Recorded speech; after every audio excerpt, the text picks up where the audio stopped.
સ્વાગત છે exam today પર ફ્રેન્ડ 28 નવેમ્બર 2024ના રિલેટિવ કરંટ અફેર્સની ડિસ્કશન આ વિડીયોમાં આપણે કરવાના છે. તો છેલ્લે સુધી વિડીયો સાથે બની રહેજો. કરંટ અફેર્સ ઇમ્પોર્ટન્ટ ટોપિક છે, દરેક એક્ઝામમાં પ્રશ્ન પૂછવામાં આવે છે. મિત્રો ટોપિક પર આવીએ. 28 નવેમ્બર 2024 ક્વેશ્ચન નંબર 1 છે, હાલમાં સંવિધાન દિવસ ક્યારે મનાવવામાં આવ્યો? તો મિત્રો ભારતનો સંવિધાન બરાબર 26 નવેમ્બર 1949ના રોજ ભારતના સંવિધાનને સ્વીકારવામાં આવ્યું હતું. એટલે દર વર્ષે 26 નવેમ્બરે આ દિવસ મનાવવામાં આવે છે, ભારતનો સંવિધાન દિવસ. બરાબર મિત્રો, વર્ષ 2024ની થીમ છે હમારા સંવિધાન હમારા સ્વાભિમાન. સ્ટાર માર્ક કરજો. આઈ લો, આ થીમ પણ યાદ રાખવાની છે. હમારા સંવિધાન હમારા સ્વાભિમાન આ વર્ષની થીમ છે. તો સંવિધાન દિવસ મિત્રો થઈ ગયો છે ન્યૂ દિલ્હીમાં. ખૂબ જ મોટો પ્રોગ્રામ થયો હતો.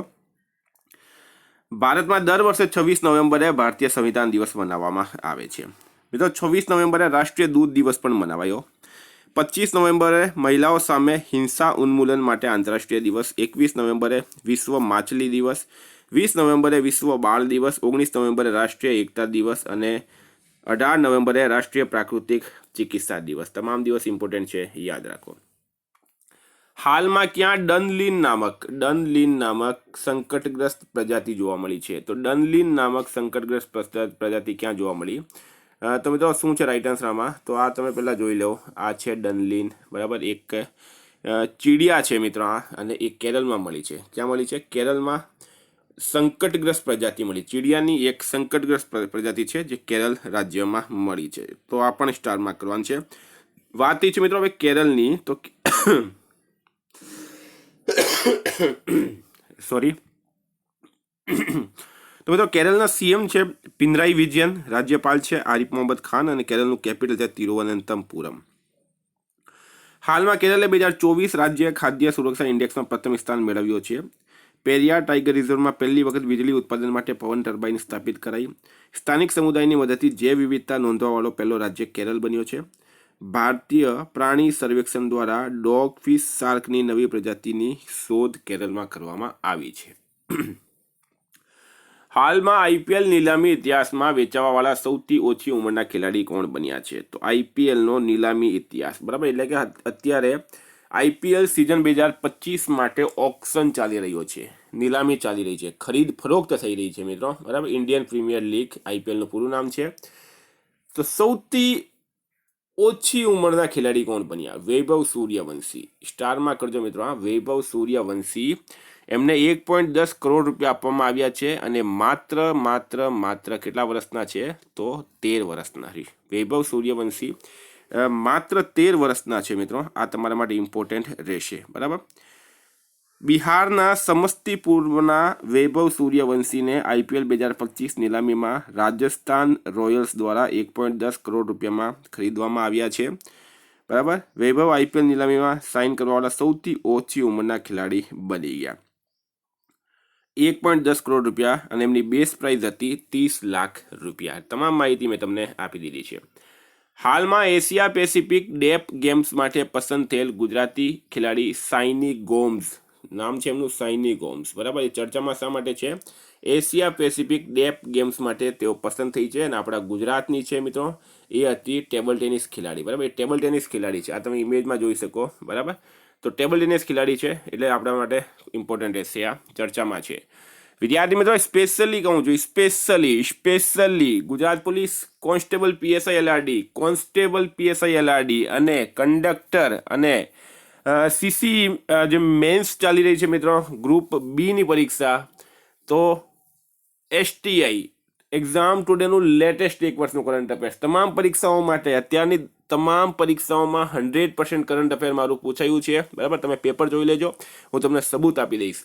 આમાં તમને Olympic, Paralympic, Covid, IPL, GI tag, બદલાયાના ભારત ગુજરાતના વર્તમાન પદાધિકારી, પુસ્તક લેખક, company CEO, brand ambassador, awards GK, sports GK, G20 summit, T20 world cup, FIFA world cup, election GK, Ayodhya GK, એટલે કે મિત્રો ટોપિક વાઇઝ તમને આમાં 40થી વધારે કરંટ અફેર્સની પીડીએફ છે. એટલે એક વર્ષની લેટેસ્ટ કરંટ અફેર્સની મંથલી પીડીએફ 10,000થી વધારે પ્રશ્નોનો સમાવેશ છે. તો પીડીએફ માટે માત્ર 250 રૂપિયા 9510411961 પર ગૂગલ પે, ફોનપે, પેટીએમ કંઈ પણ કરો, સ્ક્રીનશોટ મોકલી આપો.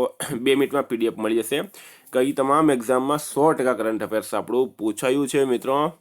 માત્ર 250 રૂપિયામાં કંઈ જ નહીં આવે. 250માં હું તમને એક વર્ષનું કરંટ અફેર્સ આપું છું અને મિત્રો 4 ચાંદ લાગી જશે. 15 થી 20% કરંટ અફેર પૂછાય છે. હાલમાં વરિષ્ઠ આઈપીએસ દીપમ શેઠ કયા રાજ્યના ડીજીપી બન્યા છે? તો પ્રશ્ન છે દીપમ શેઠ કયા રાજ્યના ડીજીપી બન્યા? તો મિત્રો રાઈટ આન્સર છે આમાં ઉત્તરાખંડ રાજ્યના. બરાબર, ઉત્તરાખંડ રાજ્યના નવા ડીજીપી બની ગયા છે દીપમ શેઠ. આ તમે જોઈ શકો. બરાબર, આ દીપમ શેઠ છે મિત્રો, ઉત્તરાખંડ રાજ્યના નવા ડીજીપી બની ગયા છે દીપમ શેઠ હાલમાં. વાત આપણે ઉત્તરાખંડની કરવી જ પડશે. તો ઉત્તરાખંડની વાત કરીએ આપણે મિત્રો. ઉત્તરાખંડના સીએમ છે હાલમાં પુષ્કરસિંહ ધામી. બરાબર, ઉત્તરાખંડના સીએમ છે પુષ્કરસિંહ ધામી. રાજ્યપાલ છે ગુરમીત સિંઘ. ઉત્તરાખંડનું પાટનગર છે દેહરાદૂન. મેપમાં મિત્રો ઉત્તરાખંડ ક્યાં આવેલું છે? તો અહીંયા આવેલું છે ઉત્તરાખંડ. બરાબર, આ જો તમે ઉપરના ભાગમાં યુપીથી છૂટું પડ્યું હતું ઉત્તરાંચલ, અને એનું નામ 2007માં બદલીને ઉત્તરાખંડ કરવામાં આવ્યું છે. તો આ છે મિત્રો ઉત્તરાખંડ. સીએમ કોણ છે? પુષ્કરસિંહ ધામી છે સીએમ ઉત્તરાખંડના. સ્ટારમાં કરજો મિત્રો, આ પણ ઇમ્પોર્ટન્ટ રહેશે. હાલમાં બ્રહ્મોસ એરોસ્પેસના પ્રમુખ નિયુક્ત કરાયા. તો બ્રહ્મોસ એરોસ્પેસના પ્રમુખ કોને નિયુક્ત કરાયા? તો મિત્રો રાઈટ આન્સર છે ડોક્ટર જયતીર્થ રાજવેન્દ્ર જોશી. બરાબર, જયતીર્થ રાજવેન્દ્ર જોશી જે છે એમને બ્રહ્મોસ એરોસ્પેસના પ્રમુખ નિયુક્ત કરવામાં આવ્યા છે. સ્ટારમાં કરજો આ મિત્રો. હાલમાં Amandeep જોહલા professional golf tour of ઇન્ડિયાના સીઈઓ બન્યા છે. પુનીત ગોયનકા જી એન્ટરટેનમેન્ટના સીઈઓ બન્યા છે. સંજય મૂર્તિ નવા કેગ બન્યા છે. મિતાલી રાજ એસીએ વુમેન્સ ક્રિકેટ ઓપરેશનના મેન્ટર બન્યા છે. ઓસ્ટ્રેલિયાએ ક્રિસ ઇવાન્સને પ્રથમ ગુલામી વિરોધી કમિશનર નિયુક્ત કર્યા છે. હાલમાં કોણે લૈંગિક હિંસા સામે નવી ચેતના અભિયાન શરૂ કર્યું છે? તો લૈંગિક હિંસા સામે નવી ચેતના અભિયાન કોણે શરૂ કર્યું? શિવરાજસિંહ ચૌહાણે. બરાબર, શિવરાજસિંહ ચૌહાણ કોણ છે? કેન્દ્રીય કૃષિ મંત્રી છે મિત્રો. આ તમે ઇમેજ જોઈ શકો. મધ્યપ્રદેશના પૂર્વ મુખ્યમંત્રી અને હાલમાં કેન્દ્રીય કૃષિ મંત્રી છે શિવરાજસિંહ ચૌહાણ. નાડાએ ભારતીય પહેલવાન બજરંગ પુનિયા પર કેટલા વર્ષનો પ્રતિબંધ લગાવ્યો છે? તો national anti doping agency Nada એણે ભારતના પહેલવાન બજરંગ પુનિયા પર 4 વર્ષનો પ્રતિબંધ મૂક્યો છે હાલમાં. સ્ટારમાં કરજો મિત્રો, ઇમ્પોર્ટન્ટ રહેશે, કારણ કે બજરંગ પુનિયા પોલિટિક્સ સાથે પણ જોડાયા હતા. એમનો વિવાદ પણ થયો હતો બ્રજભૂષણ શરણ સિંહ સાથે. તો આ કરંટનો પ્રશ્ન ઇમ્પોર્ટન્ટ થઈ જશે. ઇમેજમાં તમે જોઈ શકો આ બજરંગ પુનિયાને. હાલમાં આંતરરાષ્ટ્રીય સેમિનાર ધ ચાણક્ય ડિફેન્સ ડાયલોગ્સનું ઉદ્ઘાટન કોણે કર્યું? તો આંતરરાષ્ટ્રીય સેમિનાર છે મિત્રો ધ ચાણક્ય ડિફેન્સ ડાયલોગ્સ, એનું ઉદ્ઘાટન કોણે કર્યું છે? તો રાઈટ આન્સર છે આમાં રાજનાથ સિંઘે. કોણે કર્યું છે? સોરી મિત્રો, અમિત શાહે કર્યું છે. એક મિનિટ. આંતરરાષ્ટ્રીય seminar the Chanakya defence dialogues મિત્રો રાજનાથ સિંઘે આનું ઉદ્ઘાટન કર્યું છે. બરાબર, રાજનાથ સિંઘે ધ ચાણક્ય ડિફેન્સ ડાયલોગ્સનું ઉદ્ઘાટન કર્યું છે ન્યૂ દિલ્હીની અંદર. સ્ટારમાં કરી લેજો આ પણ. રાજનાથ સિંઘ રાઈટ આન્સર છે. હાલમાં વરિષ્ઠ આઈપીએસ રશ્મિ શુક્લા કયા રાજ્યના ડીજીપી બન્યા છે? તો મિત્રો રશ્મિ શુક્લા મહારાષ્ટ્રના નવા ડીજીપી બની ગયા છે. બીજી વખત બન્યા છે. એના પહેલા પણ રશ્મિ શુક્લા મહારાષ્ટ્રના ડીજીપી હતા. હવે ફરીથી બની ગયા છે રશ્મિ શુક્લા. મહારાષ્ટ્રની અંદર મિત્રો ઇલેક્શન થઈ ગયા છે. અત્યારે ગઈકાલે એકનાથ શિંદે રાજીનામું આપ્યું હતું. પછી મહારાષ્ટ્રના રાજ્યપાલે એમને કાર્યવાહક મુખ્યમંત્રી તરીકે કન્ટિન્યુ રહેવાનું કહ્યું છે. એટલે કે હવે એકનાથ શિંદે અત્યારે હાલ સુધીમાં તો સીએમ છે જ, 2-4 દિવસમાં બદલાઈ શકે છે. રાજ્યપાલ છે સીપી રાધાકૃષ્ણન. પાટનગર છે મુંબઈ. મિત્રો મેપમાં અહીંયા આવેલ છે મહારાષ્ટ્ર, તમે જોઈ શકો છો. બરાબર, હાલમાં નાગુ સાબા ગોરેંગ ઉત્સવ ક્યાં મનાવવામાં આવ્યો? તો સ્ટાર માર્ક છે. નાગુ સાબા ગોરેંગ ઉત્સવ ક્યાં મનાવવામાં આવ્યું છે?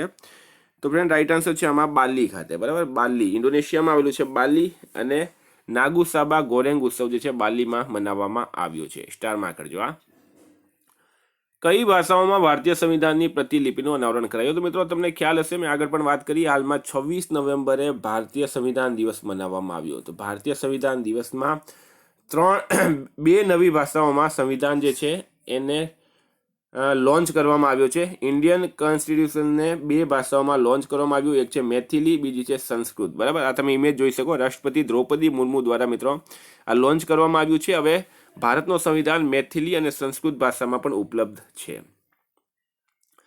હાલમાં ભારત યુરોપીય સંઘ ઉર્જા પેનલની 10મી બેઠકનું ક્યાં આયોજન થયું છે? તો ભારત યુરોપીય સંઘ ઉર્જા પેનલની 10મી બેઠકનું આયોજન ક્યાં થયું? તો રાઈટ આન્સર છે મિત્રો બ્રુસેલ્સ ખાતે. બરાબર, બ્રુસેલ્સ ખાતે ભારત યુરોપીય સંઘ ઉર્જા પેનલની 10મી બેઠકનું આયોજન થયું છે. સ્ટારમાં કરજો આ. હાલમાં યામંડુ ઓર્સી એ કયા દેશના રાષ્ટ્રપતિની ચૂંટણી જીતી છે? તો ઉરુગ્વેના નવા રાષ્ટ્રપતિ બની ગયા છે યામંડુ ઓરસી. કયા દેશના? ઉરુગ્વે દેશના. આ તમે ઇમેજ જોઈ શકો છો મિત્રો, ઉરુગ્વેના નવા. હાલમાં કોના દ્વારા લખાયેલ પુસ્તક બિયોન્ડ ધ હિગ્સ બોસોનનું વિમોચન થયું છે? તો એક પુસ્તક આવ્યું છે, એનું નામ છે બિયોન્ડ ધ હિગ્સ બોસોન, બરાબર. અને આ પુસ્તકના લેખક છે મિત્રો માણિક કોટવાલ, બરાબર. માણિક કોટવાલ, આ જો તમે ઇમેજ, આ માણિક કોટવાલની પુસ્તકનું આ ફ્રન્ટ પેજ છે મિત્રો, બરાબર. પુસ્તકનું નામ છે બિયોન્ડ ધ હિગ્સ બોસોન. હાલમાં એનું વિમોચન થયું છે. 40મો Akhil Bharatiya governor gold cup આંતરરાષ્ટ્રીય ફૂટબોલ ટુર્નામેન્ટ ક્યાં સંપન્ન થયું? તો 14th, કેટલામો? 14th Akhil Bharatiya governor gold cup આંતરરાષ્ટ્રીય ફૂટબોલ ટુર્નામેન્ટ ક્યાં સંપન્ન થયું છે? તો રાઈટ આન્સર શું થશે આમાં? તો મિત્રો એ થયું છે ગંગટોક ખાતે, બરાબર. ક્યાં થયું છે? ગંગટોક ખાતે સંપન્ન થયું છે. તો ગંગટોક રાઈટ આન્સર થશે આમાં, ગંગટોક. તો વિદ્યાર્થી મિત્રો આ કરંટના પ્રશ્નો. વાત કરીએ હવે રિવિઝનની આપણે. તો 27 નવેમ્બર 2024 રાષ્ટ્રીય દૂધ દિવસ ક્યારે મનાવવામાં આવે છે? 26 નવેમ્બરે. રીતિકા હુડ્ડાએ વિશ્વ સૈન્ય ચેમ્પિયનશિપમાં કયો મેડલ જીત્યો? ગોલ્ડ મેડલ જીત્યો છે. ટાઈમ્સ હાયર એજ્યુકેશન 2025 રેન્કિંગમાં કોણ ટોપ પર રહ્યું છે? તો ઓક્સફોર્ડ યુનિવર્સિટી રાઈટ આન્સર છે. કયા શહેરે 17મી અર્બન મોબિલિટી ઇન્ડિયા કોન્ફરન્સ અને એક્ઝિબિશન 2024માં બેસ્ટ ઇન્ટેલિજન્સ ટ્રાન્સપોર્ટ સિસ્ટમનો એવોર્ડ જીત્યો? તો સુરત આમાં રાઈટ આન્સર થશે. કયા રાજ્યની સરકારે કચરા કર સમાપ્ત કર્યો છે? તો મિત્રો એ કર્યો છે આંધ્રપ્રદેશ સરકારે. કોને ઇન્ડિયન બેંકના એમડી અને સીઓ નિમણૂક કરાયા? તો મિત્રો રાઈટ આન્સર છે આમાં વિનોદ કુમારને. કોણે અબ કોઈ બહાના નહીં કેમ્પેન શરૂ કર્યું છે? તો અન્નપૂર્ણા દેવીએ કર્યો છે. કોણે ન્યૂ દિલ્હીમાં હજ સુવિધા એપ 2.0 લોન્ચ કરી? તો કિરણ રિજિજુ, એ કેન્દ્રીય અલ્પસંખ્યક બાબતોના મંત્રી છે. કયા રાજ્યની સરકારે વરિષ્ઠ નાગરિકો માટે નવી પેન્શન યોજના જાહેરાત કરી? તો દિલ્હી રાઈટ આન્સર છે. કોણે ચાઇના માસ્ટર્સ 2024 જીત્યો? તો એન્ડર્સ એન્ડોન્સને. પીએમ મોદીએ ક્યાં આંતરરાષ્ટ્રીય સહકારિતા ગઠબંધનના વૈશ્વિક સહકારિતા સંમેલનનું ઉદઘાટન કર્યું? તો ન્યૂ દિલ્હી આમાં રાઈટ આન્સર છે. એમા મેકકોન કયા દેશની સૌથી સફળ ઓલિમ્પિયન બની? તો ઓસ્ટ્રેલિયાની, બરાબર. ઓસ્ટ્રેલિયાની 14 મેડલ જીત્યા હતા. જી બાલાસુબ્રમણ્યમ કયા દેશમાં ભારતના ઉચ્ચાયુક્ત નિયુક્ત કરાયા? તો માલદીવમાં કરાયા છે. લાસ વેગાસ ગ્રાન્ડ પ્રિક્સ કોણે જીતી? મેક્સ વર્સ્ટપને. દિનેશ ભાટિયા કયા દેશમાં ભારતના રાજદૂત નિયુક્ત કરાયા? તો મિત્રો બ્રાઝિલમાં કરાયા છે. કઈ બેંકે જળવાયુ કાર્યવાહી માટે યુનિસેફ સાથે કરાર કર્યો? તો ઇન્ડસઇન્ડ બેંકે. મિત્રો ગઈકાલે તમને પ્રશ્ન પૂછાયો ઓડિશા પર્વ 2024નું આયોજન ક્યાં કરાયું? ન્યૂ દિલ્હી રાઈટ આન્સર હતું. આજનો પ્રશ્ન છે હાલમાં કોણે ડેવિસ કપ 2024નો ખિતાબ જીત્યો? એનો જવાબ તમારે કમેન્ટ બોક્સમાં જણાવવાનો. વિદ્યાર્થી મિત્રો વોટ્સએપ ટેલિગ્રામની લિંક ડિસ્ક્રિપ્શન બોક્સમાં આપી છે. પીડીએફ માટે 9510411961 પર કોન્ટેક્ટ કરો. Thank you. ફરી મળીશું. જય હિન્દ, જય ભારત.